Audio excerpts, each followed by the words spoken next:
от 12 века един манастир пази таинството на българското православие. Приемат в лоното на християнството. Манастирът Свети Пантелеймон е основан през 9 век. Продължава своето съществуване до 11 век.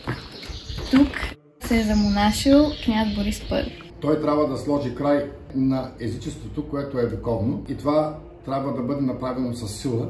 Известен е бунта на неговите комитополи, с които той се разправя жестоко. Успява да подреди в България и елита, така че всички да разберат, че православното християнство вече ще бъде единствената незаобиколима религия, така спасява България. Когато той се оттегля 889 година, възникват споровете поради каква причина.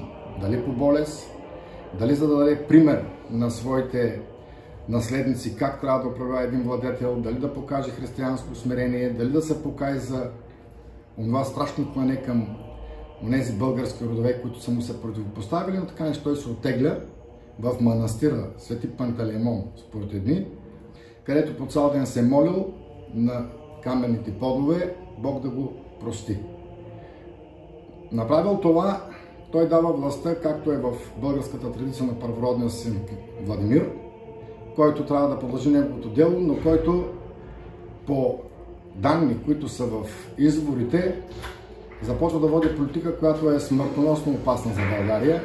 Поради тази причина през 893 година българският владетел, както пише, прекъсва своето послушание, облича отново бойните дрехи, припасва меч, заловил, тук вече не го казват името на Владимир Ония, ослепил го, хвърлял в тъмница и свикал първия общоправославен български събор, на който обявява своите гениални решения.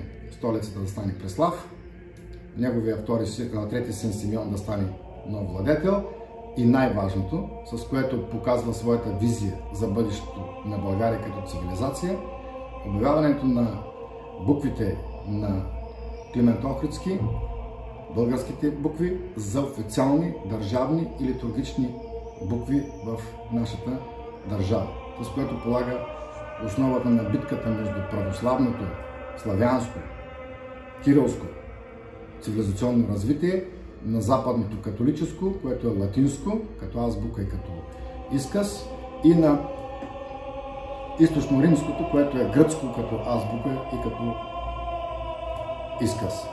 Започва един от най-големите цивилизационни сблъсъци, в който България целенасочено успява да създаде православното християнство и по този начин да се утвърди и държавата ни като първият духовен лидер, първият цивилизационен лидер на континента Европа. Скрита в гънките на Балкана, тази света обител е станала дом не само на новата вяра, но и на покръстителя княз Борис. Ако разглеждаме логически нещата, той няма друг избор, освен да е близо, защото трябва да следи какво вършат неговите наследници, които са млади хора и които винаги да се еманципират от родителя, от владетеля, търсят нова линия, чрез която да се докажат.